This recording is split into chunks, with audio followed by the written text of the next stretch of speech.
ماذا قال الإعلام عن قضية جمال بالماضي وحول تحويل طرابلس المنتخب الوطني الجزائري إلى طبرقة التونسية؟ تطرق لها كل من حفيظ دراجي ومجيد بطمين الصحفيين في قناة بين سبور، كل حسب تحليله.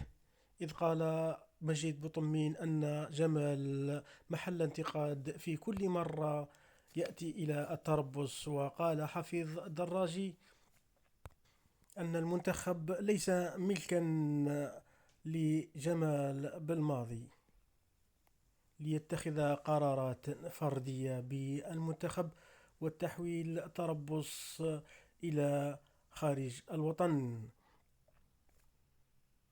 تلك هي أقوال الصحافة لموضوع الآن، موضوع جمال بالماضي، أين كان ينتقده المنتقدون في أي وقت يضع فيه قائمة المنتخب الوطني الجزائري. المدرب الوطني بنقل التربص إلى مدينة طبرقة التونسية في الحدود الشرقية للجزائر أثار الكثير من الكلام والجدل، لم يكن متوقعا ولا منتظرا، رغم إدراكنا بأن أرضية سيدي موسى، أرضيات من مركز التدريب، مركز المنتخبات الوطنية في سيدي موسى في حالة مزرية.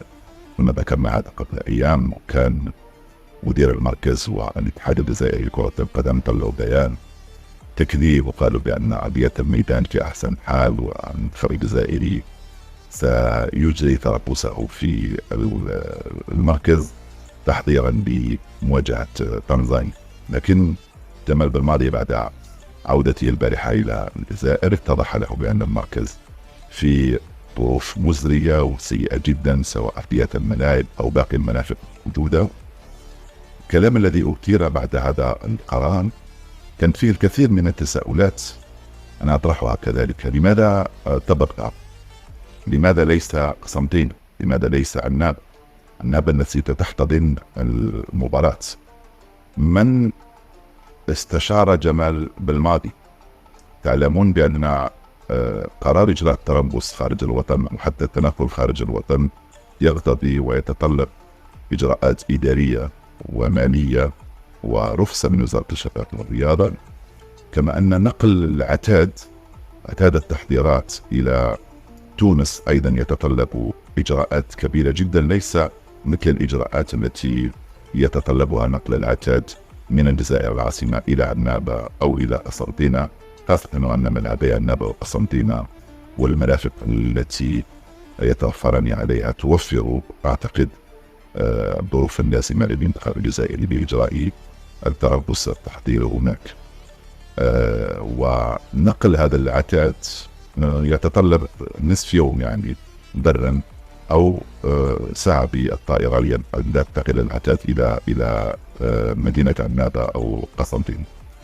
يبقى هذا مشكلتنا ليست في قرار نقل التربص إلى تونس أو عنابة أو قسنطين. المشكلة الأساسية تكمن في تأكيد مرة أخرى على أن مركز التحضيرات الوطنية في سيدي موسى هو في حالة مزرية منذ أشهر إن لم نقل منذ سنوات، بسبب سوء التسيير، على غير الحالة المزرية بالاتحاد الجزائري لكرة القدم من كل الجوانب المادية والفنية والإدارية والتنظيمية، ما انعكس على المنتخبات الوطنية وعلى نتائجها، وانعكس على دوري المحترفين، وانعكس على مختلف الدوريات بما فيها دوريات الهواة، وانعكس كذلك على الرابطات الجهوية والرابطات الولاية، وانعكس على المعنويات، وانعكس أيضا على الأجواء التي سادت في عملية تقديم ملفات المرشحين برئاسة الاتحاد الجزائري، والتي حدثت فيها أمور كثيرة جدا،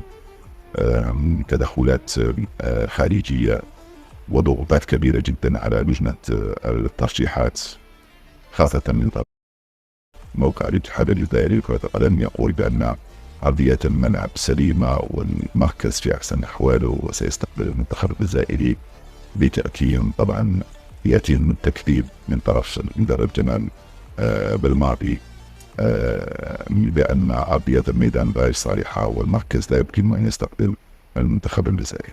طبعا التساؤلات التي تثار كثيرة جدا.